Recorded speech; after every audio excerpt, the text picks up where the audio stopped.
अस्सलाम वालेकुम फ्रेंड्स, स्वागत है आपका इस यूट्यूब चैनल जेके स्टडी मटेरियल में।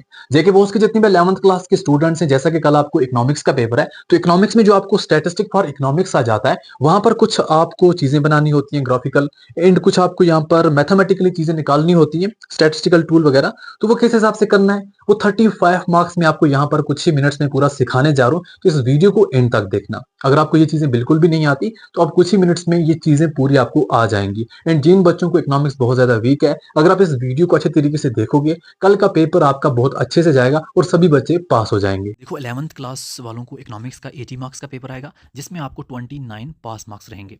अब यहाँ पर जो भी क्वेश्चंस नोट बने हैं तो आप इजीली याद कर सकते हैं, बट जब बारी आएगी इन दो यूनिट्स की तो इसमें 35 मार्क्स बनते हैं, इनको सीखने की ज़रूरत होती है। तो ये चीज़ें मैं आपको अभी सिखाने वाला हूँ। जैसा कि आपने यहाँ पर ये जो डायग्राम्स बनानी है, ये कैसे बनानी होती हैं, ये कैसे बनानी होती हैं। बाकी ये क्वेश्चंस आ जाते हैं मैथमेटिकली होते हैं, फार्मूलोज की ज़रूरत होती है, तो किस हिसाब से करते हैं, ईजी मेथड कौन कौन से, ये सब मैं आपको अभी सिखाने वाला हूँ। इस वीडियो को एंड तक देखना। देखो, आपको जो क्वेश्चन आता है ज्योमेट्रिक फॉर्म में, कोई क्वेश्चन दिया जाएगा, डेटा दिया जाएगा, आपको बोला जाएगा कि आपने बार डायग्राम बनानी है। तो आपने क्या बनानी है? बार डायग्राम। अब यहाँ पर टैब पर लिखना थोड़ा-सा मुझे हार्ड लगता है, मतलब इतना ज़्यादा लिखा नहीं है, तो जैसा लिखूँगा थोड़ा मैनेज कर लेना। अब बार डायग्राम में आपको कोई डेटा दिया जाता है, मैं आपको किसी चीज़ की एग्ज़ाम्पल दूँगा, आप समझ लेना। अब आपको डेटा दिया जाएगा, फॉर एग्ज़ाम्पल यहाँ पे मैं आपको बनाता हूँ, डेटा पहले प्रोवाइड करता हूँ। आपको यहाँ पर बोलेंगे कुछ रोल नंबर्स हैं, ठीक है? यहाँ पर बोलेंगे इन रोल नंबर्स के मार्क्स हैं, फॉर एग्ज़ाम्पल इकोनॉमिक्स का कुछ टेस्ट हुआ, तो यहाँ पर इनको इन रोल नंबर्स को क्या मार्क्स मिले, वो यहाँ पर मेंशन किए गए हैं। अब फॉर एग्ज़ाम्पल रोल नंबर 1 है, इसको मिले 15 मार्क्स, रोल नंबर 2 है, इसको मिले 10 मार्क्स, रोल नंबर 3 है, इसको मिले 16 मार्क्स, रोल नंबर 4 है, इसको मिले 5 मार्क्स, रोल नंबर यहाँ पर 5 है, इसको मिले 2 मार्क्स एग्जाम्पल के तौर पे। अब यहाँ पर हमने इसके लिए क्या बनाना है? बार डायग्राम बनानी है। एक होता है सिंपल, आपको एक तरह की फ्रीक्वेंसी दी हुई है, उसकी बार डायग्राम कैसे बनते हैं, कभी दो फ्रीक्वेंसी दी जाती है, उसकी बार डायग्राम भी कैसे बनाते हैं, वो भी मैं आपको यहाँ पर सिखाऊंगा। तो पहले हम एक की करते हैं। अब जैसा कि यहाँ पर आपको पहले ये बनाना है, सेम ऐसा ही इसके साथ इसमें अब क्या करना है, यहाँ पर आपने मार्क्स लिखने हैं, ये वाला जो एरिया आपको आ जाता है, यहाँ पर आपने क्या लिखने हैं? मार्क्स। इसके जो यहाँ पर मार्क्स वाले हैं, ये मार्क्स आपने यहाँ लिखने हैं, और ये वाला जो आपका आ जाता है, यहाँ पर आपने रोल नंबर्स लिखने हैं। ठीक है। अब यहाँ पर आपने क्या किया, रोल नंबर जब लिखने हैं, हमारे रोल नंबर 1 से लेकर 5 तक स्टार्ट हैं, तो ये रोल नंबर्स यहाँ पे लिखने हैं। मैंने यहाँ पे लिखा roll number 1, roll number 2, roll number 3, roll number 4, roll number 5। अब हमें मार्क्स लिखने, तो मार्क्स मैंने यहाँ लिखे। अब जैसे कि मुझे मार्क्स अप टू 16 और सबसे छोटा 2 है, तो अब मैं क्या करूँगा, 2 के गैप के लिखूँगा। 2 यहाँ लिखा, 4, 6, 8, 10, 12, 14 और 16, ज़्यादा 16 चाहिए वही लिखूँगा मैं यहाँ पर भी। अब हमने क्या करना है, बार डायग्राम के लिए रोल नंबर 1 को 15 मार्क्स मिले हैं। अब मैं क्या करूँगा, रोल नंबर 1 जो यहाँ पे है, इसके साइड से होके जाऊँगा। अब रोल नंबर 1 को मिले हैं 15 मार्क्स, मैंने क्या किया, यहाँ पे खींचा लाइन, 14 के ऊपर थोड़ा 15 होगा। अब यहाँ पे आऊँगा और यहाँ पे बिल्कुल ये हमारी पहली बार बन गई। अब ऐसे जाएँगे रोल नंबर 2 के लिए, रोल नंबर 2 को कितने हैं? 10 हैं, तो अप टू 10 तक जाएँगे। जैसे ये मैं लेके गया, मुझे लेके जाना है 10 तक, 10 यहाँ पे है, फिर यहाँ पे मैंने खींचा और यहाँ पे मैंने खींचा, 2 हमारा हो गया। अब हमें रोल नंबर 3 का बताना है, इसको 16 है।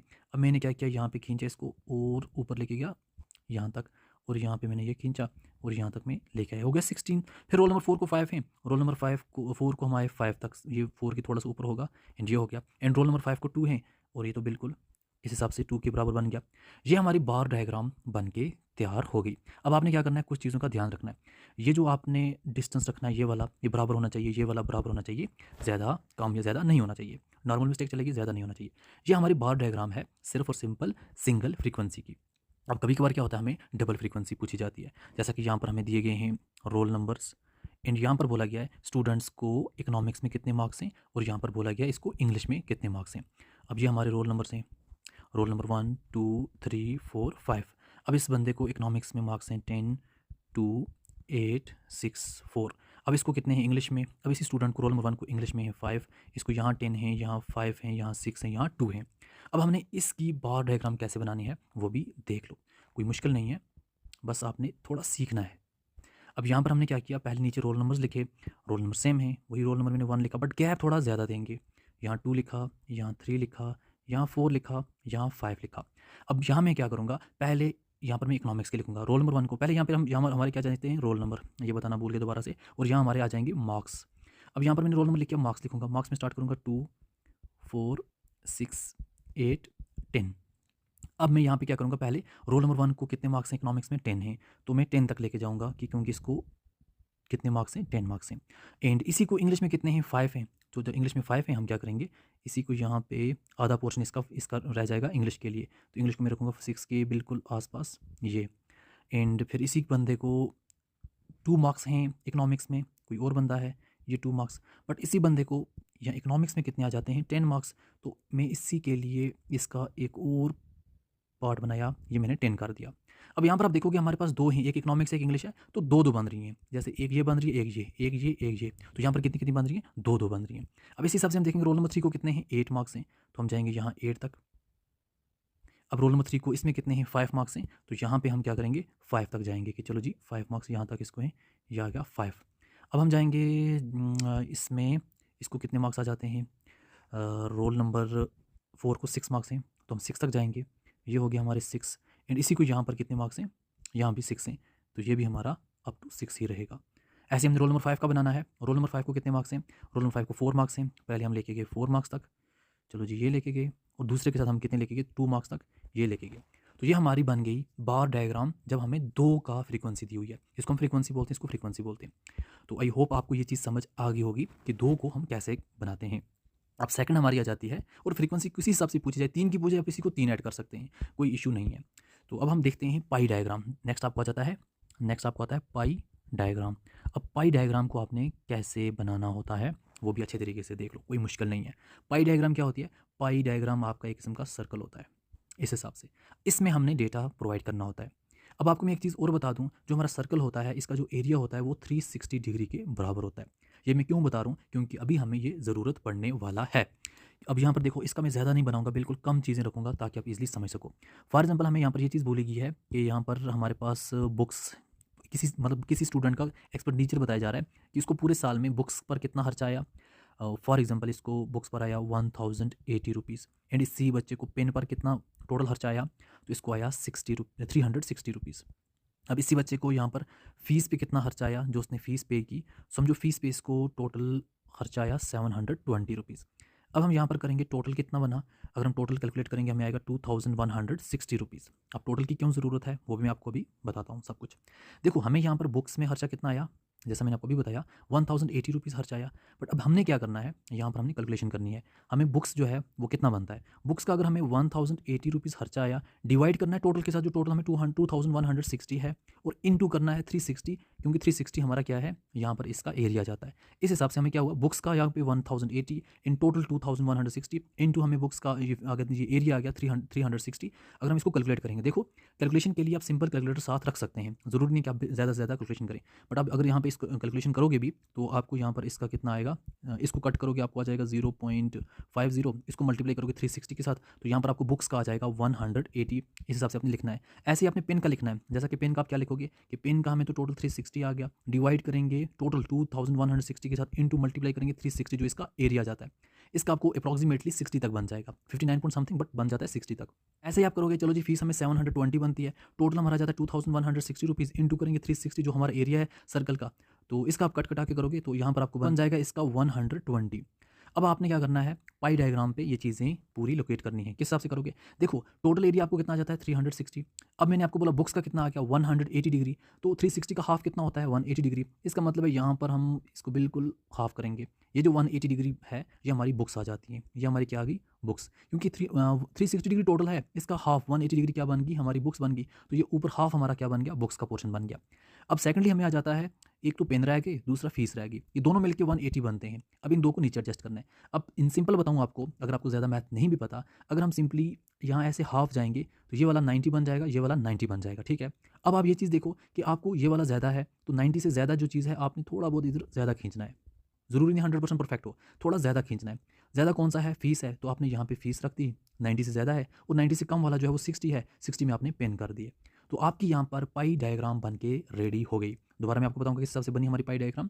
तो ये हमारा था ओवरऑल, यहाँ पे ऊपर हमारी आ गई बुक्स, एंड यहाँ पे हमारी आ गई फीस, एंड यहाँ पे हमें आ गए पेन का। तो इस हिसाब से आपने पाई डायग्राम बनानी होती है। अब नेक्स्ट हमारे सामने है फ्रीक्वेंसी डायग्राम। फ्रीक्वेंसी डायग्राम में सबसे पहले आ जाती है हिस्टोग्राम, सबसे पहले आ जाती है हिस्टोग्राम। अगर आपने अभी अच्छे तरीके से बार डायग्राम देख ली तो हिस्टोग्राम आपको ईजिली आ जाएगी। उसी से यहाँ पर आगे बढ़ती है। हिस्टोग्राम किस हिसाब से बनाते हैं, क्या कुछ करते हैं, वो मैं आपको बताता हूँ। देखो हिस्टोग्राम में सबसे पहले ये मैं आपको बेसिक ही चीज़ बताऊँगा, थोड़ा ज़्यादा टफ नहीं बनाऊँगा ताकि आप ईज़िली कर पाओ। तो यहाँ पर आपको क्या होते हैं, फॉर एग्ज़ाम्पल किसी बच्चे को इकोनॉमिक्स के मार्क्स दिए हुए हैं एंड यहाँ पर लिखे हुए हैं स्टूडेंट।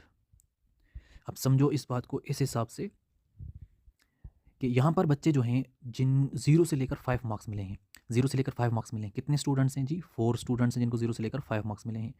5 से लेकर 10 मार्क्स ये कितने स्टूडेंट्स हैं जी? ये 6 स्टूडेंट्स हैं। 10 से लेकर 15 मार्क्स ये कितने स्टूडेंट्स हैं जी? ये 8 स्टूडेंट्स हैं। 15 से लेकर 20 मार्क्स तक ये कितने स्टूडेंट्स हैं जी? ये 10 स्टूडेंट्स हैं।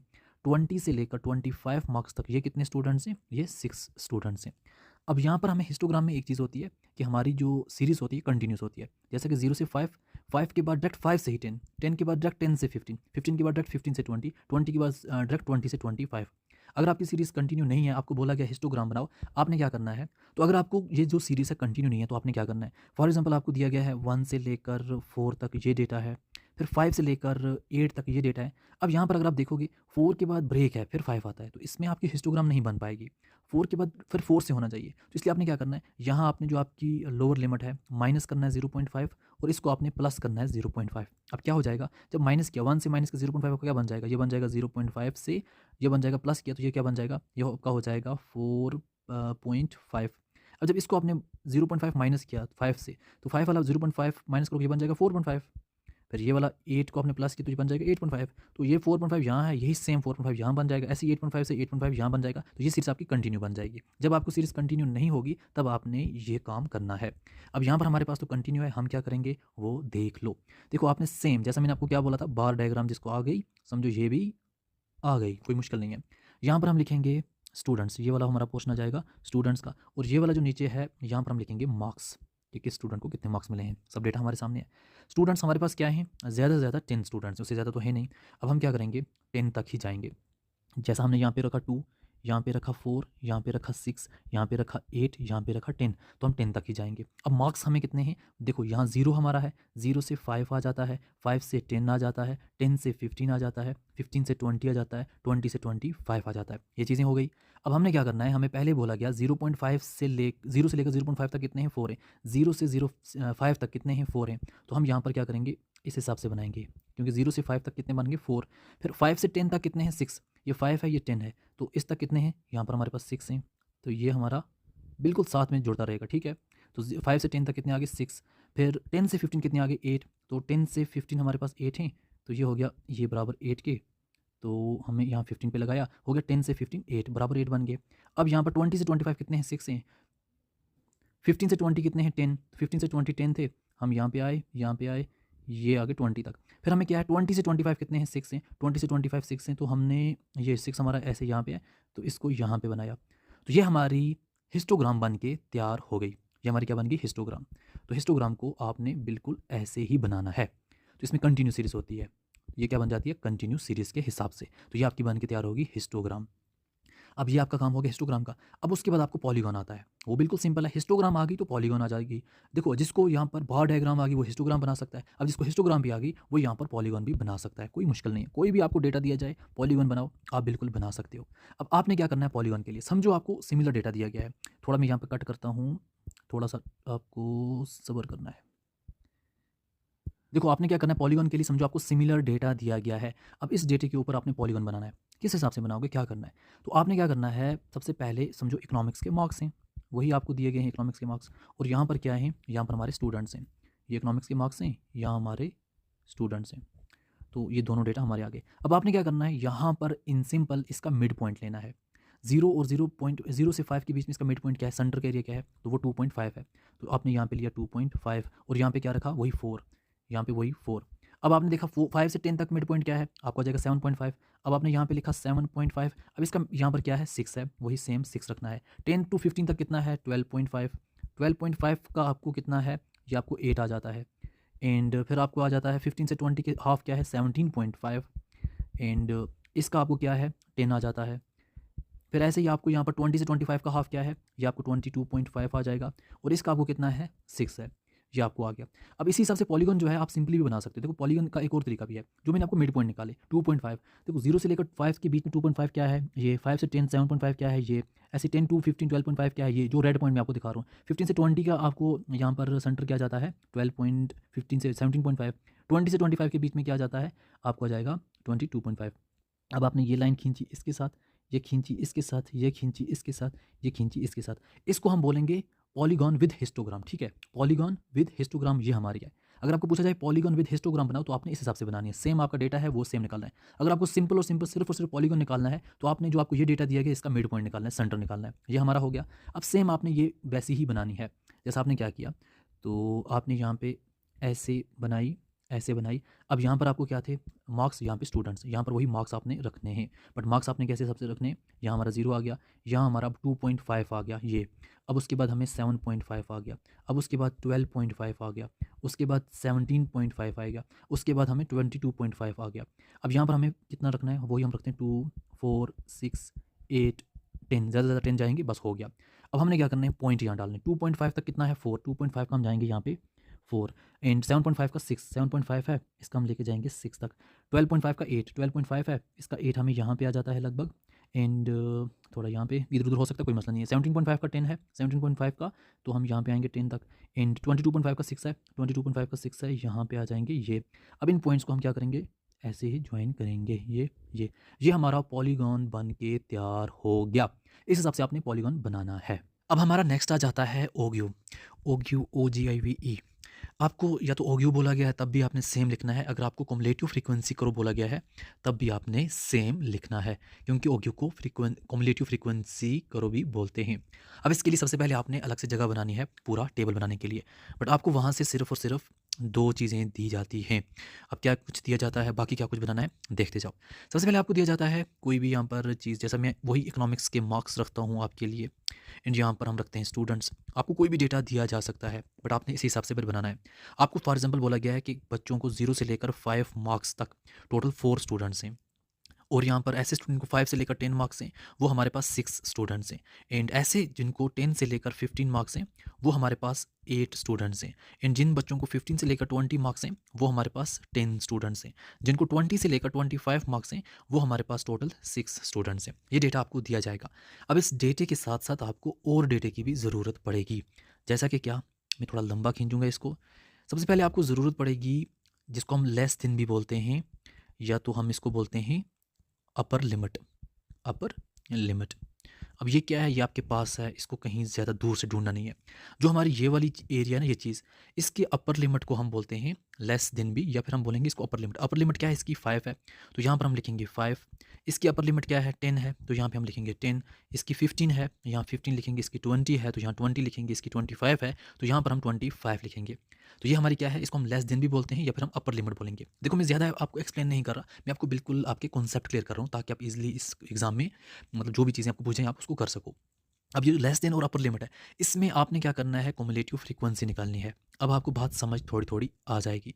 अब कुमुलेटिव फ्रीक्वेंसी क्यों निकालनी है, लेस देन का मतलब क्या है, हम बोलेंगे जैसा कि हमने बोला 0 से लेकर 5 तक, 0 से लेकर 5 मार्क्स आए हैं 4 स्टूडेंट्स को।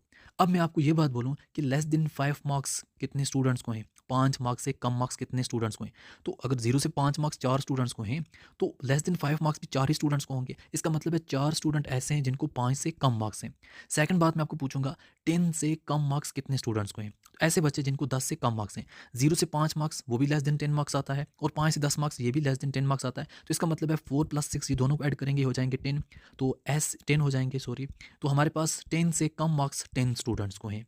फिर हम देखेंगे 15 से कम मार्क्स कितनों को हैं, तो यहाँ ये पूरे बच्चे जो हैं ये सब आ जाते हैं, इनको 15 से कम मार्क्स हैं। तो इनका हमें टोटल कितना आ जाएगा, ऑलरेडी 10 हमें यहाँ तक मिला है तो इसको 8 साथ में ऐड कर देंगे हो जाएगा 18। अब हम बोलेंगे 20 से कम मार्क्स कितने बच्चों को हैं, तो ये पूरा एरिया जो है ये सब हैं हमारे पास 20 से कम मार्क्स। तो ये कितने हो जाएंगे, यहाँ तक 18 हुआ है, साथ में इस 10 को ऐड करेंगे हो जाएगा 28।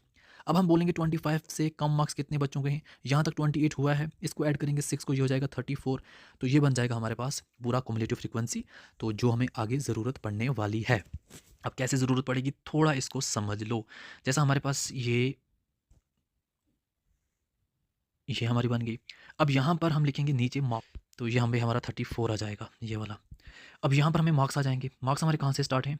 0 से 5 जो अभी हमें ऊपर है 0 से 5 हम यहाँ पे लिखेंगे 0, यहाँ पे आ जाएगा हमारा 5, यहाँ पे हमें 10, यहाँ पे हमें थोड़ा मैं इसको कट कर देता हूँ नीचे, ये आपको प्रॉब्लम क्रिएट करेगा। यहाँ पे हमें 15, यहाँ पे हमें 20, यहाँ 25 और ज़्यादा से ज़्यादा 25 ही हमें है, तो 25 तक लिखेंगे। अब हमें ज़रूरत पड़ेगी क्युमुलेटिव फ्रीक्वेंसी की। हम देखेंगे कि यहाँ पर हमें ये जो हमारा लेस देन है 5, लेस देन 5 के ऊपर फ्रीक्वेंसी क्या है 4 की, तो 5 के ऊपर फ्रीक्वेंसी क्या है 4 की, यहाँ पे हमें 4 आ जाएगा। एंड 10 पे कितना है, 10 पे 10 की है, ये 10 है, तो इसको 10 के ऊपर 8 और 12 के बीच में होगा, यहाँ पे आ जाएगा सेकंड पॉइंट हमारा। फिर ऐसे हम देखेंगे 15 पे क्या है 18, 15 के ऊपर 18 आ जाएगा, इसको हम बराबर लेके जाएंगे 16 और 18 20 के बीच में। फिर हमें आ जाएगा 20 के ऊपर क्या है, 20 पे 28 है, ये 20 है, तो 20 के ऊपर 28 हमें लगभग यहाँ आ जाएगा। और यहाँ 25 पे 34 है, ये 25 है, एंड यहाँ पे हम आएंगे 34 लेके, यहाँ पे 34। तो इस साइड में हमारी क्या है, ये वाली क्युमुलेटिव फ्रीक्वेंसी, और यहाँ पे हमें क्या आ जाता है टोटल ये पूरा, तो हम इसको यूज़ करते हैं एज अ अपर लिमिट जो हमारे लेस देन वाले मार्क्स हैं। अब इस लाइन को हम खींचेंगे, इसके साथ जोड़ेंगे, इसको जोड़ेंगे इसके साथ, इसको जोड़ेंगे इसके साथ, इसको जोड़ेंगे इसके साथ। ये हमारी अभी हुई एक तैयार। अब आगे का काम अभी हमें बाकी है। अब आगे का काम क्या करना है वो भी आप देख लो। देखो अभी हमने क्या निकाला, हमने निकाला यहाँ पे कि लेस देन और क्युमुलेटिव फ्रीक्वेंसी। अब हमें यहाँ पर, और इसमें हमने अपर लिमिट यूज़ की, अब हम लोअर लिमिट यूज़ करेंगे और इसको हम बोलेंगे मोर देन। ठीक है, क्या बोलेंगे मोर देन, मतलब हम क्या यूज़ करेंगे यहाँ पे, थोड़ा ज़्यादा नहीं खींच लिया मैंने, तो अब हम यहाँ पर लोअर लिमिट यूज़ करेंगे। लोअर लिमिट हमारी क्या है, यहाँ पे 0 है, 5 है, 10 है, 15 है, 20 है। तो यहाँ पे हम क्या यूज़ करेंगे 0, 5, 10, 15, 20। यहाँ पे हमने क्या यूज़ किया था, यहाँ पे हमने लेस देन लोअर लिमिट, यहाँ पे हमने अपर लिमिट यूज़ की थी, और अब यहाँ पे हम क्या यूज़ कर रहे हैं, हम यहाँ पर लोअर लिमिट कम वाली यूज़ कर रहे हैं। देखो लोअर लिमिट में हमने क्या समझना है, लोअर लिमिट में हमने ये समझना है कि 0 से ज़्यादा, मोर देन की बात है, 0 से ज़्यादा मार्क्स कितने बच्चों को हैं, तो 0 से ज़्यादा होगी सफाई। तो हमें यहाँ पर 0 से ज़्यादा, देखो 0 से ज़्यादा कितनों को मार्क्स हैं, ये भी 0 से ज़्यादा, ये भी, ये भी, ये भी, ये भी, तो सब बच्चों को 0 से ज़्यादा मार्क्स हैं, तो हमारे पास 0 से ज़्यादा। अब इसकी हमारी क्युमुलेटिव फ्रीक्वेंसी क्या बनेगी, 0 से ज़्यादा कितने बच्चों को मार्क्स हैं, 34 बच्चों को 0 से ज़्यादा मार्क्स हैं। अब हम बोलेंगे नेक्स्ट कि हमारे पास ऐसे बच्चे जिनको 5 से ज़्यादा मार्क्स हैं, 5 से ज़्यादा मार्क्स कितनों को हैं, इस 4 को छोड़कर, इस 4 को छोड़कर बाकी सबको हमें 5 से ज़्यादा मार्क्स हैं, तो वो कितने बनेंगे, 34 में से 4 निकाला दैट इज़ 30। फिर हम बोलेंगे 10 से ज़्यादा मार्क्स किसको हैं, 10 से ज़्यादा मार्क्स किसको हैं, ये यहाँ तक आ जाता है, तो ये इसको छोड़ के ये पूरे जो हैं 10 से ज़्यादा मार्क्स हैं, इसका मतलब हमने 6 और माइनस करना है। जब हम इसमें से 6 और 30 में से 6 और माइनस करेंगे, हमारे पास जो रह जाएगा वो रह जाएगा 24। फिर हम बोलेंगे ऐसे जिनको 15 से ज़्यादा मार्क्स हैं वो कौन से बन जाएंगे, ये बन जाएंगे, तो हम इसमें क्या करेंगे 8 को माइनस करेंगे, जब 24 में से 8 निकाला हमें 16 रह जाएगा। फिर हम बोलेंगे ऐसे बच्चे जिनको 20 से ज़्यादा मार्क्स हैं, तो 20 से ज़्यादा मार्क्स कितने बचोगे, सिर्फ 6 को, तो ये 6 रह जाएंगे। तो ये हमारा क्युमुलेटिव फ्रीक्वेंसी बन गया लोअर वाला और मोर देन वाला। अब हम यही फ्रीक्वेंसी यहाँ यूज़ करेंगे। हमें यहाँ पर 0 पे कितना आता है 34, 0 पे 34 आता है, तो हमारा जो पहला पॉइंट बनता है वो यहाँ पर, मैं इसे रेड पेन से यूज़ करूँगा, लगभग समझो यहाँ बनता है।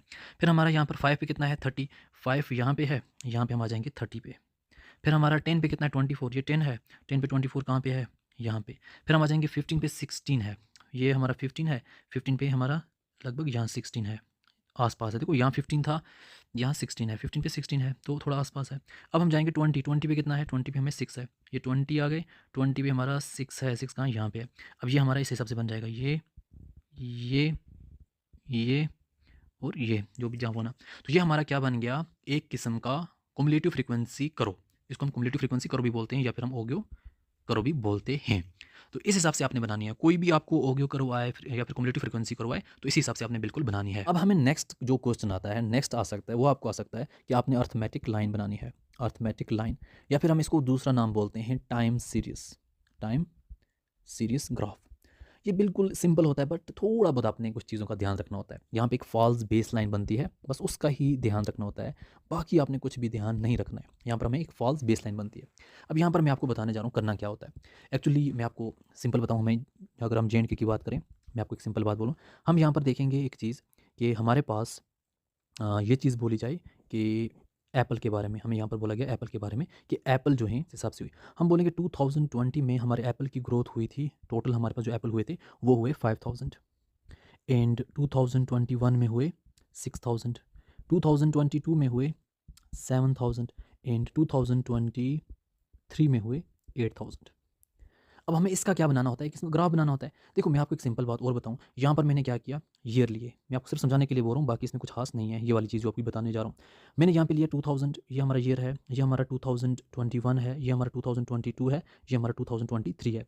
अब मैं अगर यहाँ पे लिखूँ डायरेक्टली कि हमें 5000, 6000, 7000, 8000 है, मैं अगर यहाँ लिखूँ 5000, यहाँ लिखूँ मैं 6000, यहाँ पे मैं लिखूँ 7000, यहाँ पे मैं लिखूँ 8000, अगर मैं ऐसा करता हूँ, फिर मैं आपको बताऊँ, चलो जी 2020 में 5000 हुए थे, ये मैं ले गया यहाँ पे, 2021 में 6000 हुए थे यहाँ पे, तो ये हमारा गलत बन जाएगा, क्योंकि यहाँ पर अगर हमारा जो डिफरेंस है ये 1000 का है, यहाँ पर भी हमारा 1000 का है, तो ये भी तो उस हिसाब से देखा जाए 1000 का है ना, तो यहाँ पर मैं डायरेक्ट 5000 पे क्यों पहुँच गया? अगर मैंने यहाँ 5000 लिखा है तो यहाँ पर फिर मुझे 10000 लिखना चाहिए, तो इस हिसाब से ये हमारा गलत बन जाता है। तो उसके लिए हमें क्या करना होता है, हमें यहाँ पर एक फॉल्स, इसको बोलते हैं बेस लाइन बनानी होती है, फॉल्स बेस लाइन। जैसा कि हम यहाँ पे एक और चीज़ अगर करें, हम अगर 1000 करते हैं, हम मैं बोलूँ चलो जी हम यहाँ पे लिखते हैं 1000, यहाँ पे लिखूंगा मैं 2000, यहाँ पे मैं लिखूंगा 3000, यहाँ पे मैं लिखूंगा 4000, यहाँ पे लिखूँ 5000। अब 2020 में बोलूँ डायरेक्ट एप्पल की इतनी हुई, तो ये जगह जो है ऐसी लग जाएगी, रह जाएगी ना पूरी हाल ही, फिर यहाँ ऊपर ही एक किस्म का ग्राफ बनता है, नीचे का कुछ पता नहीं है। तो अब हमने क्या करना होता है, इसको एक किस्म का छोटा सा काम करना होता है, ज़्यादा कुछ नहीं, बिल्कुल छोटा सा। हमने सिंपली एक ऐसा ही ग्राफ बनाना है जैसा हम ऑलरेडी बनाते आए हैं। मैं यहाँ पे लिखूंगा 2020, यहाँ पे मैं लिखूंगा 2021, यहाँ पे मैं लिखूंगा 2022 एंड यहाँ पे हमारा जाएगा 2023। अब यहाँ इस चीज़ का ध्यान रखना, यहाँ पे मैं एक ये डालूंगा, ठीक है, ये हमें ज़रूरत पड़ता है, इसका मतलब ये हमारे नीचे जो है एक किस्म की फॉल्स बेस लाइन का जो काम करती है नीचे। अब यहाँ पे मैं लिखूंगा डायरेक्टली 5000। अब यहाँ ये वाला पॉइंट जो आपने ये डाला ना, तो ये आपका पूरा काम कंप्लीट कर दिया इसने। 5000 आप यहाँ डाल सकते हो, अब यहाँ आप 6000 डालो, यहाँ आप 7000 डालो, अब यहाँ पे आप 8000 डालो। अब आप बोलोगे कि जी 2020 में हमें कितना हुआ, 5000 हुआ, ये वाला पॉइंट आपने डाला। 2021 में कितना हुआ, 6000, आपने ये वाला पॉइंट डाला। और 2022 में आपको 7000 हुआ, आपने ये डाला। टू इसमें आपको 8000 हुआ, ये आपने ये डाला। तो फिर आपने यहाँ पे इसको खींचा इसके साथ, इसको खींचा इसके साथ, इसको खींचा इसके साथ। तो इस हिसाब से आपकी अब फॉल्स बेस लाइन बन गई, या फिर हम इसको टाइम सीरीज बोलते हैं, टाइम ग्राफ बोलते हैं। यहाँ पे आपका ये फॉल्स बेस लाइन थी, इस हिसाब से आपका क्या बन गया, एक किस्म का टाइम सीरीज ग्राफ बन गया, अर्थमेटिक लाइन ग्राफ बन गया। तो इस हिसाब से आपने बनाना है। अगर वो ये कब बनाना पड़ता है टाइम सीरीज, जब आपको डायरेक्टली गैप बहुत बड़ा हो, डायरेक्टली आपको बोला गया डायरेक्ट 5000 से 6000 से, तो बीच में जो 5000 का गैप है, इसके लिए हम एक छोटा सा टिक लगा देते हैं, बाकी काम हमारा कंप्लीट हो जाता है। अब हमें यहाँ पर नेक्स्ट स्टार्ट हो गया मेजर्स ऑफ सेंट्रल टेंडेंसी। देखो मेजर्स ऑफ सेंट्रल टेंडेंसी में हमें क्या कुछ ज़रूरत पड़ता है, शॉर्टकट में लिखता हूँ यहाँ पे। सबसे पहले हमें ज़रूरत पड़ता है अर्थमेटिक मीन, ए मीन लिखूंगा मैं, इसका मतलब है अर्थमेटिक मीन। अब जो हमारा अर्थमेटिक मीन है वो दो तरह का होता है, एक हम निकालते हैं अनग्रुप्ड डेटा का, और दूसरा हम निकालते हैं ग्रुप्ड डेटा का। पहले मैं आपको अनग्रुप्ड डेटा का बताऊं कैसे आपको मीन निकालना है। फॉर एग्जांपल आपको सिंपली डेटा दिया गया है, डेटा आपको क्या दिया गया है, आपको दिया गया है 1 5 6 2 3 5, ये आपको डेटा दिया हुआ है। अब बोला गया इसका मीन निकालो, सिंपली आपको ये दिया गया कि इसका मीन निकालो। आपने क्या करना है, इसका अपने मीन जो निकालना है वो आपने निकालना है, मीन लिखोगे आप is equal to sum of all observation divided by number of observation. Sum of all observation में आपने क्या करना है, 1 + 5 + 6 + 2 + 3 + 5 डिवाइडेड बाई टोटल कितने हैं, 1 2 3 4 5 6 डिवाइड बाई 6 करना है। इनको ऐड करना है, 5 + 1 6 6 + 6 12 12 + 2 यहाँ पर 14 14 + 3 आपका हो जाएगा 17 17 + 5 आपका हो जाएगा 22। फिर आप लिखोगे 22/6, तो यहाँ पे आपको आंसर निकाल देना है, क्या बनता है, 6 3 ज़ा 18, 3.6 4 24 हो जाता है, 3 ज़ा 18 3 पॉइंट समथिंग जो बन जाएगा निकाल देना कैलकुलेटर का इस्तेमाल करके, क्योंकि कैलकुलेटर आप यूज़ कर सकते हैं। तो ये आपका मीन बन जाएगा। मीन किसका हुआ, अनग्रुप्ड डेटा का। अब ऐसा ही आपको पूछा जाएगा कि आपने मीडियन निकालना है, मीडियन निकालना है किसका, अनग्रुप्ड डेटा का। अब अनग्रुप्ड डेटा का मीडियन कैसे निकालोगे, आपने क्या करना होता है, आपको जो भी चीज़ दी हुई है, जो आपको डेटा दिया हुआ है, जैसा यही डेटा मैं यूज़ करूँगा 1 5 6 2 3 5, ये डेटा दिया कि इसका आपने क्या निकालना है, मीडियन निकालना है। मीडियन का मतलब होता है पहले आपने इस जो आपको डेटा दिया गया है इसको बिल्कुल अरेंज करना है असेंडिंग ऑर्डर में। सबसे पहले सबसे छोटा 1, फिर उसके बाद लिखा 2, उसके बाद लिखा 3, उसके बाद आपने लिखा ये 5, उसके बाद लिखा ये वाला 5, उसके बाद लिखा 6। जब आपने ये लिखा, अब आपने देखना है कि आपकी मिडिल वैल्यू क्या है। मिडिल वैल्यू कैसे पता चलेगी, देखो आपको टोटल कितने 1 2 3 4 5 6, जब आपको इवन नंबर होंगे तो आपने क्या करना है, इवन नंबर में पहले दो छोड़ के ये वाले जो दो होंगे बीच वाले दो, क्योंकि जब इवन नंबर है आपने क्या करना है, 3 और 5 है, आपने किया 3 + 5/2, 5 + 3 कितना हो गया 8/2, दैट इज इक्वल टू 4। 4 आपका क्या निकल गया, मीडियन निकल गया।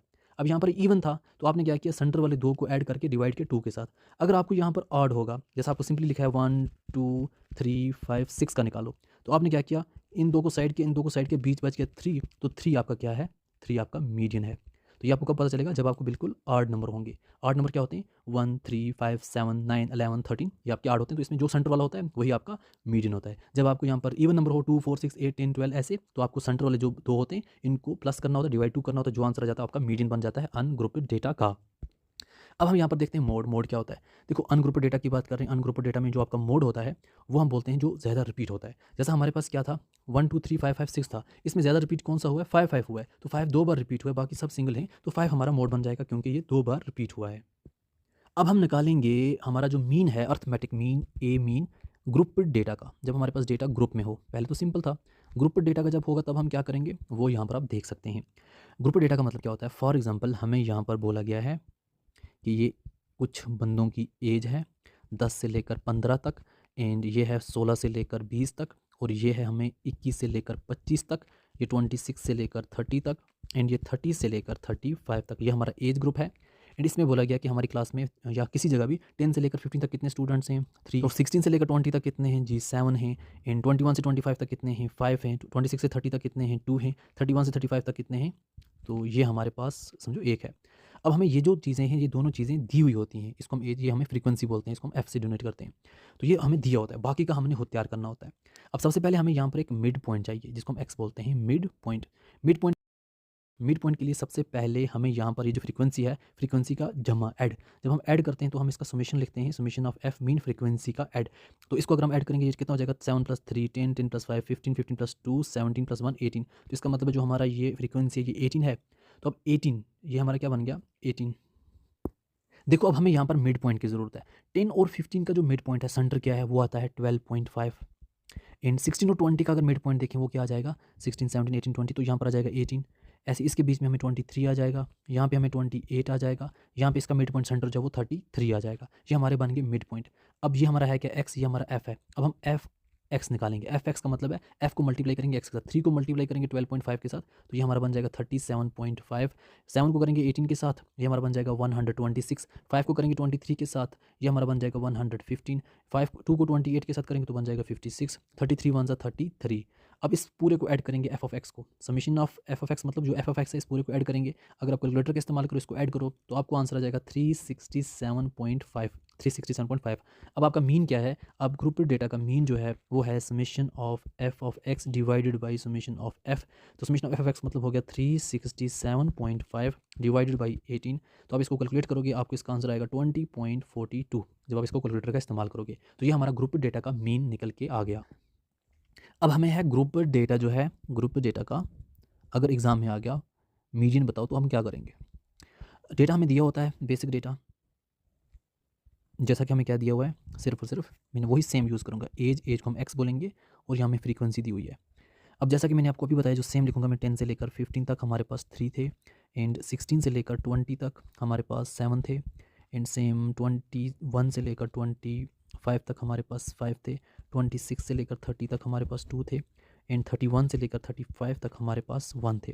अब हम यहाँ पर इसका कुमुलेटिव फ्रीक्वेंसी भी निकालेंगे। कुमुलेटिव फ्रीक्वेंसी का मतलब होता है ये हमें ये इतना दिया होता है। अब कुमुलेटिव फ्रीक्वेंसी खुद से निकालेंगे। कुमुलेटिव फ्रीक्वेंसी मतलब 3 अपनी जगह, 3 + 7 that is 10, 10 + 5 that is 15, 15 + 2 that is 17, 17 + 1 that is 18।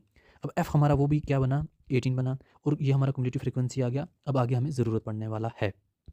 अब यहाँ पर देखो जो हमारा फ्रीक्वेंसी जो है वो 18 है, इसको हम ये भी लिख, या फिर हम इसको लिखते हैं n इज़ इक्वल टू 18। अब हम यहाँ पर जो हमारा फ्रीक्वेंसी 18 है इसका हाफ निकालेंगे, या f/2 या n/2, दैट इज़ क्या हुआ 18/2। 18/2 कितना हुआ 9, ठीक है, ये हमें क्या बन गया 9 बन गया। अब हम यहाँ पर देखेंगे 9 जो है वो क्युमुलेटिव फ्रीक्वेंसी में किसके आसपास है, 9 जो वो किसके आसपास है, ये 3 है, ये 15 है, तो 9 आ जाता है ये 10 वाले हिस्से में, ठीक है, 9 किस में आ जाता है 10 वाले हिस्से में, मतलब इसी के आसपास है, ये क्युमुलेटिव फ्रीक्वेंसी 10 के आसपास है। तो इसका कौन सा डेटा बनता है, ग्रुप ऑफ 16 to 20। तो हमारा जो 9 है मिड इसका फ्रीक्वेंसी का हाफ, तो 9 बनता है। तो ये जो है क्युमुलेटिव फ्रीक्वेंसी में अगर हम देखें 10 के आसपास रहता है, तो 10 वाले ग्रुप डेटा के आसपास रहेगा, तो 16 से 20 वाले डेटा में रहेगा। ये हमारा डेटा बना। तो अब हमें मीडियन के लिए जो फार्मूला ज़रूरत पड़ता है, मीडियन के लिए जो हमें फार्मूला ज़रूरत पड़ता है वो होता है L + n/2 minus cumulative frequency, and यहाँ पे ये चीज़ें ब्रैकेट में डाल देंगे, divided by f into H. अब L हमें क्या है, पहले हम नंबर देखें L है क्या। L हमारा हुआ जो हमारा अभी निकला उसकी लोअर बाउंड्री, तो लोअर बाउंड्री मीन जो हमें जिसमें निकला, हमें ये 10 निकला जो अभी हमने बोला मिड पॉइंट, तो 10 में जो लोअर बाउंड्री है इस फ्रीक्वेंसी क्या है 16 है, तो एल हो जाएगा 16। एंड हम अब बोलेंगे कि हमारा एल तो हो गया 16, अब हमें ज़रूरत किसकी है एन बाई टू की। एन बाई टू अभी हमने निकाला, N by two is equal to 9, तो एन बाई टू हमें निकल गया है, दैट इज इक्वल टू 9 पहले से ही। फिर हमें ज़रूरत पड़ता है सी एफ, तो सी एफ क्या होता है, सी एफ होता है क्यूमुलेटिव फ्रीक्वेंसी इसके पहले, मतलब बिफोर जो हमें अभी है, जो हमें 10 मिला, ये वाला हमें रेंज मिल चुका है, इसमें पहले जो है सी एफ होगा, इसका क्यूमुलेटिव फ्रीक्वेंसी क्या है, तो ये 3 है, तो हम यहाँ पर लिखेंगे 3। फिर हमें ज़रूरत पड़ेगा नेक्स्ट यहाँ पर नीचे एफ होगी फ्रीक्वेंसी, एफ फ्रीक्वेंसी होगी जो हमारी अपनी फ्रीक्वेंसी है इसकी, वो क्या है, जो हमारा अपना डेटा इसकी फ्रीक्वेंसी क्या है, तो ये 7 है, तो हम लिखेंगे F is equal to, that is equal to 7, क्योंकि हमारी अपनी की फ्रीक्वेंसी 7 है। और एच हमारी जो है, एच हो गया हमारी जो यहाँ पर फ्रीक्वेंसी है, इसकी वेट कितनी है, इसमें टोटल कितने आते हैं 10 to 15 या 16 to 20 या 25 to 21 के बीच में, देखो 21, 21, 22, 23, 24, 25, ये हमारे 5 आते हैं, तो एच हमारा हो गया 5। अब ये डेटा हमें मिल गया, अब ये हम फॉर्मूला इसमें इस्तेमाल करेंगे, एल की जगह हम डालेंगे 16 प्लस एन बाई टू हो गया, जैसे ये 9 है तो एन बाई टू हो गया 9, माइनस सी एफ हो गया 3, ये लिखेंगे 3 डिवाइडेड बाई एफ हमारा कितना है, divide by 7, and into H, H हमारा कितना है 5। पूरा डेटा फिल हो गया, अब कैलकुलेटर का इस्तेमाल करके आप डायरेक्टली आंसर निकाल सकते हैं। फिर भी अगर हम देखें 16 प्लस 9 माइनस 3 कितना हो गया 6 बाई 7 एंड इंटू 5। अब इसको आप कैलकुलेट करोगे ओवरऑल, 6 5 30, 30 बाई 7 प्लस 16, तो इसको अगर आप कैंसलेशन करोगे 4.29 आ जाएगा, 16 इंटू 4.29 करोगे आपको 20.29 आंसर आ जाएगा। तो इस हिसाब से आपने ग्रुप डेटा का मीडियन निकालना है। अब हम यहाँ पर निकालेंगे ग्रुप डेटा का मोड। मोड कैसे निकालते हैं ग्रुप डेटा का, अगर हमारे पास ग्रुप दिया हुआ है, तो ये ग्रुप मैंने वही उठाया जो हमने मीडियन का निकाला। तो हमें ग्रुप डेटा का मोड के लिए फार्मूले की ज़रूरत पड़ती है, वो है L plus F one minus F zero divided by twice F one minus F zero minus F two, तो पूरा मल्टीप्लाई होगा एच के साथ। अब यहाँ पर हमें थोड़ा बहुत पता होना चाहिए। सबसे पहले हमें ज़रूरत ये पड़ेगी कि हमें यहाँ पर मॉड क्लास जो है वो कौन सा है, हमारी जो क्लास दी हुई है इनमें से मॉड क्लास कौन सी है, मॉडल क्लास कौन सी है। तो जिसमें हाईएस्ट फ्रीक्वेंसी है वो हमारा मॉडल क्लास, हाईएस्ट फ्रीक्वेंसी क्या है 37521 में 7 हमारी हाईएस्ट फ्रीक्वेंसी है, तो ये हमारी क्लास बन जाती है यही। अब सेम वही हाल हुआ, मीडियन वाला हमारे पास ग्रुप मिल गया किस्म का, तो ये हमारी क्लास बन जाती है। अब इस क्लास में एल का मतलब होता है लोअर बाउंड्री, एल हो गया लोअर बाउंड्री, तो एल हमारी लोअर बाउंड्री है, तो वो हमें क्या है 16 है, दैट इज 16, और 20 को हम अपर बाउंड्री बोलेंगे, ठीक है। एल हमें 16 मिल गया। उसके बाद हमें F1 की ज़रूरत है। F1 is equal to, F1 किसको बोलेंगे, F1 का मतलब है फ्रीक्वेंसी ऑफ जो हमारी मॉडल क्लास है, इस मॉडल क्लास की फ्रीक्वेंसी 7 है, तो F1 हो गया 7। F0 की ज़रूरत है। F0 का मतलब है हमारे पास फ्रीक्वेंसी ऑफ बिफोर, मतलब जो हमारी ये चल रही है इसकी बिफोर कौन सी है 3 है, तो हमने 3 लिखा। हमें F2 की ज़रूरत है। F2 का क्या मतलब है, F2 का मतलब है फ्रीक्वेंसी आफ्टर, जो हमारी ये है इसकी आफ्टर क्या है वो 5 है। अब ज़रूरत है हमारे पास H होता है जो इसकी वेट कितनी है, तो ये हमें कितनी बनती है 16 से 20, तो ये हमें 5 है, तो ये भी हमें मिल गई। अब हमने ये डेटा फिल करना है इसमें। एल हमारा कितना है, एल हमारा 16 है, 16 प्लस F1 7 है, माइनस F0 दैट इज़ 3 है, डिवाइडेड बाई 2 F1, 2 अपना फार्मूला अपनी जगह पे, F1 हमारा कितना है दैट इज़ 7 यहाँ पे आ जाएगा, n minus F0 that is 3, n minus F2 that is 5 यहाँ पे हो जाए, इंटू हमारा जो H है, H कितना है 5, वो यहाँ पे आ जाएगा ओवरऑल इसको करके। अब अगर हम इसको इस हिसाब से देखें तो हमें क्या बन जाएगा, ये अपनी जगह रहेगा 16 plus 7 minus 3 that is 4 by 7 twos 14, 14 minus अगर हम 3 करेंगे, 14 माइनस डायरेक्ट 5 3 8, 14 माइनस 8 करेंगे इंटू ये 5 करेंगे, तो हमें टोटल बन जाएगा 16 plus 4 by 14 minus 8 that is 6 into 5। तो टोटल अगर हम इसको कैलकुलेट करेंगे हमें बन जाएगा 19.33। तो कैलकुलेटर का इस्तेमाल करके आप इसका आंसर निकाल सकते हैं, तो 19.33 हमारा आ जाएगा आंसर। कोरिलेशन का क्वेश्चन आ सकता है। कोरिलेशन में दो तरह के मेथड हमें हैं। देखो कोरिलेशन में सबसे पहले हमें कॉल पीयर्सन का हम मेथड सीखेंगे पहले। अनग्रुपेड, हमें उसने पहले ही बोला कि आपने अनग्रुपेड डेटा का ही निकालना है। कॉल पीयर्सन का अनग्रुपेड डेटा का हमने निकालना है। हमें यहाँ पर कुछ डेटा दिया जाता है, बाकी डेटा हम खुद से निकालते हैं। जैसा क्वेश्चन में आपको दिया जाएगा कुछ डेटा, फिर उसके बाद बाकी चीज़ें आपने खुद करनी है।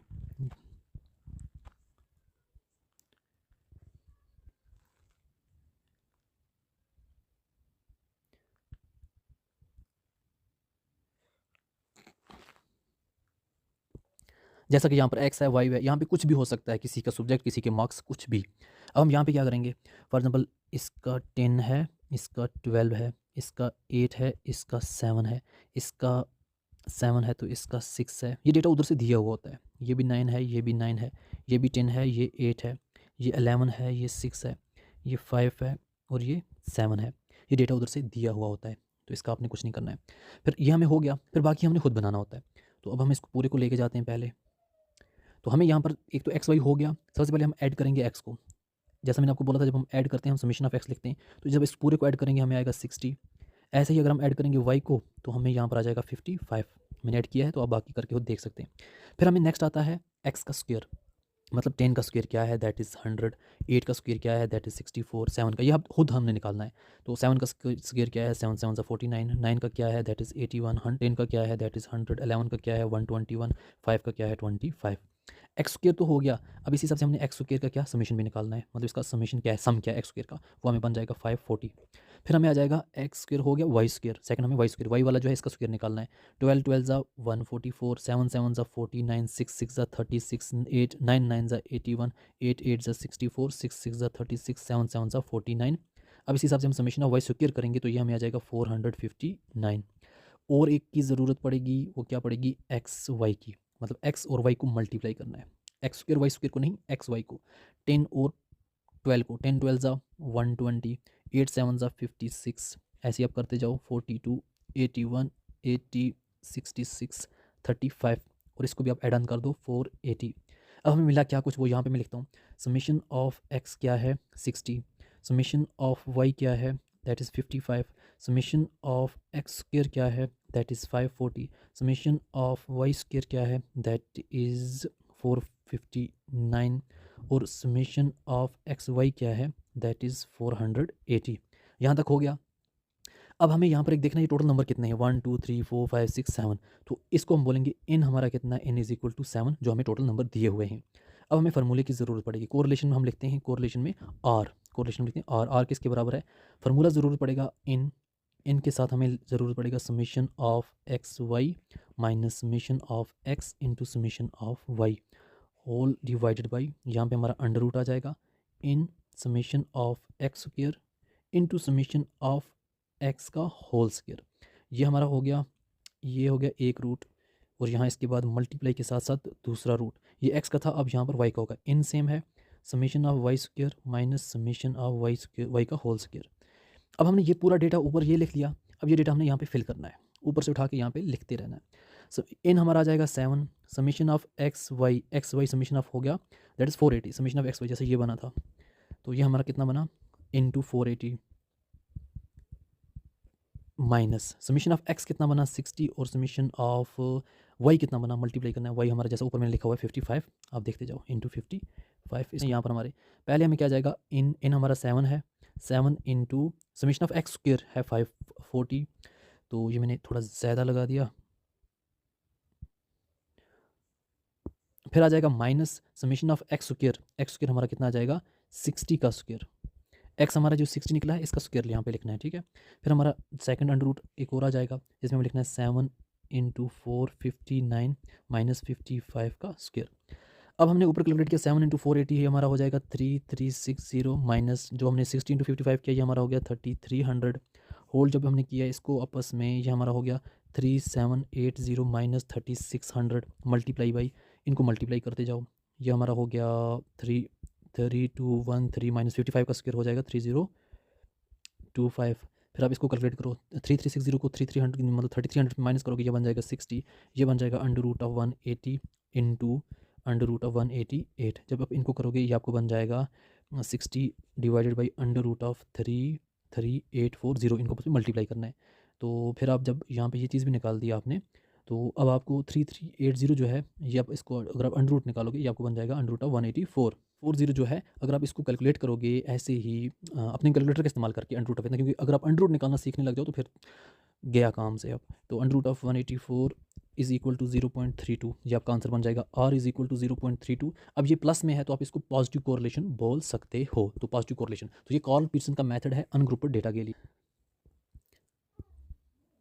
अब आपने जो नेक्स्ट क्वेश्चन करना है वो निकालनी है रैंक। आपको रैंक का कोई भी क्वेश्चन आएगा तो आपको क्या ज़रूरत पड़ेगा, स्पीयरमैन रैंक, ये दो तरह की है, बहुत आसान है, एक सीखी तो दूसरी समझो सीखी correlation. Spearman rank of correlation जो है, इसमें आपको एक आ जाता है non repeated rank, non repeated rank.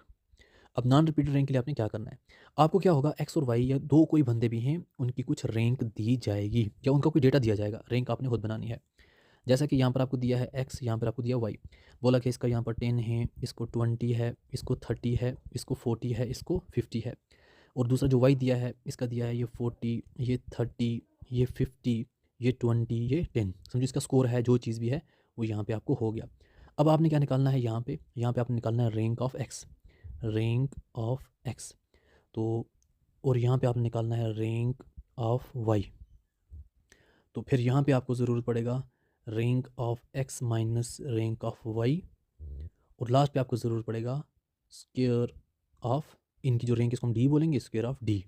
जैसा आप अगर रैंक ऑफ x देखो, जिसको ये है 10 20, हम यहाँ से जाएंगे 10, इसकी रैंक 1 है, इसको 20, इसको रैंक 2, 30 वाले को 3, 40 वाले को 4, 50 वाले को 5, ये रैंक दे दी। अब अगर हम यहाँ देखें y वाला सिस्टम, तो सबसे 10 जो है नीचे, इसको रैंक 1 यहाँ आएगी, 20 वाले को 2, 30 वाले को 3, 40 वाले को 4, 50 वाले को 5। तो ये हमने इसकी रैंक लिख ली। अब हम क्या करेंगे, रैंक x में से रैंक y निकालेंगे। ये रैंक x है, ये रैंक y है। x 1 है, 1 माइनस 4 कितना आ जाएगा, -3, एंड 2 में से 3 निकालें दैट इज़ -1, और 3 में से 5 निकालें ये हमारा बन जाएगा -2, 4 में से 2 निकालें दैट इज़ 2, 5 माइनस 1 कितना आ जाएगा, दैट इज़ 4। अब हम इसका जो अभी डेटा निकाला है इसका स्क्वायर निकालेंगे। तो ये हमारा समझो, इसको हम d बोलेंगे। अब इसका स्क्वायर क्या है, 3 का स्क्वायर, जब माइनस कोई होता है प्लस बन जाता है, 3 3 ज़ा 9, 1 1 ज़ा 1, 2 2 ज़ा 4, 2 2 ज़ा 4, 4 4 ज़ा 16। अब हमें यही जो समेशन ऑफ d है, जो d बना, हम लिखेंगे summation of d square is equal to, अब इसको टोटल जब ऐड करेंगे कितना बन जाएगा, 16 + 4 20 + 4 24 + 1 25 + 9 34। तो ये हमारा 34 बन जाएगा। इस वाले को d को मैंने काउंट किया, जो हमारा d स्क्वायर था, इसको हम d बोलेंगे। तो अभी जो हमने निकाला इसको d स्क्वायर बोलेंगे। तो समेशन ऑफ d स्क्वायर कितना बना, 34। अब हम यही फार्मूला यूज़ करेंगे, स्पीयरमैन्स रैंक फार्मूला, रैंक फार्मूला। तो हमें क्या हुआ, इसको हम लिखेंगे RS इज़ इक्वल टू, ये फार्मूला है 1 - 6 summation of d square divided by n into n square minus 1। अब हमें यहाँ पर RS क्या हुआ, मतलब स्पीयरमैन रैंक क्या हुआ, 1 - 6 अपनी जगह, समेशन ऑफ d स्क्वायर 34 आया, तो हमने लिखा 6 इंटू, क्योंकि यहाँ पे 6 इंटू है तो यह आ जाएगा 34। तो यहाँ डिवाइडेड बाई हमारे पास टोटल कितने हैं, 1 2 3 4 5, तो n इज इक्वल टू 5 आ जाएगा।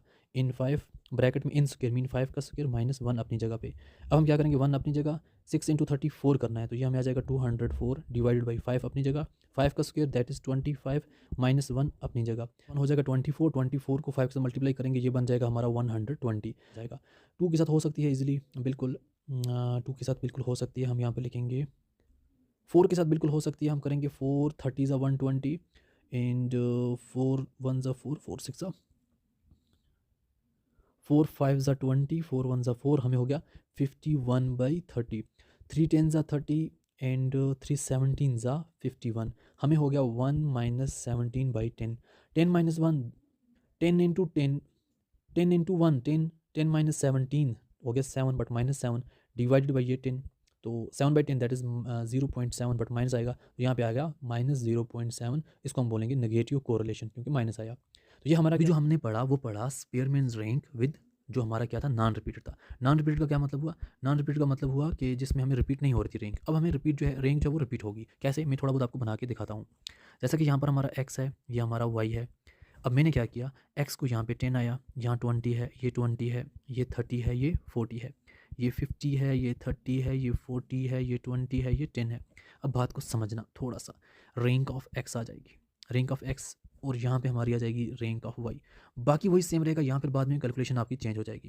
जैसा यहाँ पे हम देखेंगे 10 वाले को रैंक 1 आएगी, 20 2 हैं। अब हमें क्या करना है, इसको थोड़ा बहुत चेंज करना है। जैसा ये रैंक इसकी 2 होनी चाहिए, इसकी क्या होनी चाहिए, फिर 3 होनी चाहिए। हम क्या करेंगे, 2 + 3 divided by 2 that is 3 + 2 5, 5 divide by 2 that is 2.5। अब क्या मसला हुआ, इसको भी रैंक 2.5 मिलेगी, इसको भी रैंक 2.5 मिलेगी। क्या मिलेगी, 2.5 2.5। अब यहाँ पर रैंक 2 थी, रैंक 3 थी, 3 + 2 5 डिवाइड बाई 2 कर दिया। अगर यहाँ पे हमें ऐसा सिंपल सेम हो, जैसे 30 30 हो, हम देखें 1 2 3 4, 4 + 5 हम बोलेंगे, फिर 4 + 5 डिवाइडेड बाई 2 दैट इज़ 9/2, तो 9/2 को हम करेंगे 4.5। तो इस चीज़ का थोड़ा बहुत ध्यान रखना आपने कि वो सेम जो वो कहाँ हो रही है। तो यहाँ हुई, मैंने लिखा rank 2 + rank 3 divide by 2 that is हमें क्या आ गया, 2.5। तो ये 2.5 आ गया। यहाँ पे हमें क्या आ जाएगा, यहाँ पे हमें डायरेक्टली 1 2 3 तो हो गया, अब यहाँ पे हमें 4 आएगा, ठीक है, क्योंकि 3 का काम खत्म हो गया। यहाँ पे हमें 5 आ जाएगा, रैंक इसने खा ली। अब ये जो है ये सेम रहेगा, इसकी रैंक जी 1 आएगी, इसकी 2 आएगी, यहाँ पे इसको 3 आएगी, यहाँ पे इसको जी 4 आ जाएगी, यहाँ पे इसको 5 आ जाएगी। अब क्या करना है, बाकी वही सेम सिमिलर, वही आपने सबसे पहले इनका डिफरेंस निकालना है, फिर जब डिफरेंस निकल जाएगा उनका स्क्वायर कर देना है, जो डिफरेंस निकल जैसे 1 - 5 कितना आ जाएगा आपको, 1 - 5 जो है आपको -4 आ जाएगा। 2.5 -3 कितना आ जाएगा आपको, 0.5 आ जाएगा। एंड ऐसे 2.5 - 4 कितना आ जाएगा, ये 1.5 आ जाएगा बट माइनस के साथ आ जाएगा। 4 - 2 कितना आ जाएगा, दैट इज़ 2, 5 - 1 कितना आ जाएगा, दैट इज़ 4। तो बट आपको सिर्फ ये चेंज हुआ, अब इसका स्क्वायर बनाना है, जो इसका समेशन आ जाएगा वही आगे आपने इस्तेमाल करना है। इसी हिसाब से स्पेयर मीन्स रैंक कोरिलेशन के क्वेश्चन आपको पूछे जाएंगे।